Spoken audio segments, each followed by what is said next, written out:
Noah had always believed that love came in quiet moments, unspoken gestures, shared laughter, and the warmth of someone's presence. He found solace in books, running the little bookshop his grandfather had left him in a quaint European town. His days were filled with the scent of old pages, the hum of soft music, and conversations with customers who, like him, found comfort in stories. But he never expected his own love story to begin with a single forgotten book. The mysterious note. One drizzly autumn morning, as Noah was rearranging the shelves, he found an old copy of Pride and Prejudice tucked away in a corner. Inside was a handwritten note on aged parchment paper. To the one who believes in love but fears to chase it, don't let life pass you by. The words struck him. They felt personal, as if someone had seen through his quiet demeanor and whispered advice he wasn't ready to hear. There was no name, no date, just the note. Curious, he asked his assistant, Luca, if he knew who had left it. Luca, always lost in his own world of poetry, simply shrugged. Perhaps it was meant for you, Noah.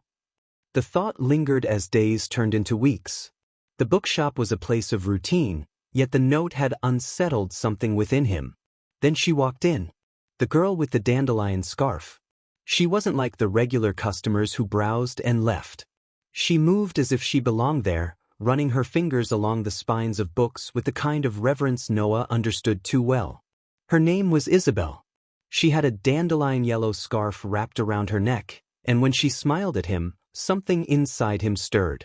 She asked for poetry recommendations, her voice carrying the warmth of early spring.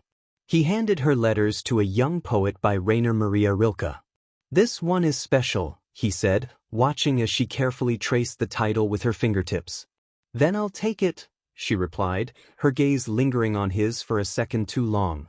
A love that unfolded in pages. Isabelle became a regular visitor. She would sit by the window, reading for hours, sipping on chamomile tea Noah kept just for her. They spoke of books, of places they longed to visit, of dreams they were too afraid to chase. Noah found himself memorizing the way she laughed, the way her eyes lit up when she discovered a beautiful passage.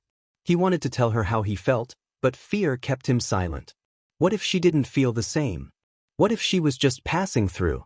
One evening, as the first snowflakes of winter kissed the cobblestone streets, Isabelle found another note tucked inside a book she had picked from the shelf. To the one who fears to chase love, what if love is waiting for you to take the first step? Her eyes lifted to meet his across the shop. There was something unreadable in her expression, a quiet understanding that neither of them voiced. The confession.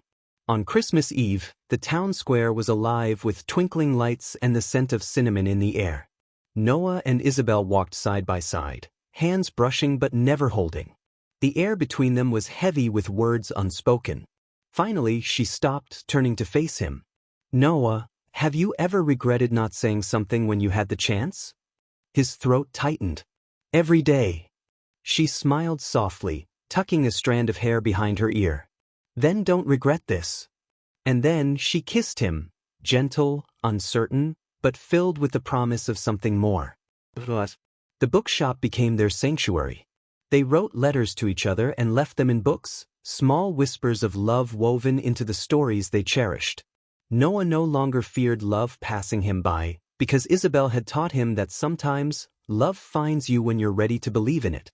And in the quiet of their little bookshop, between the pages of forgotten stories, their own love story continued to unfold.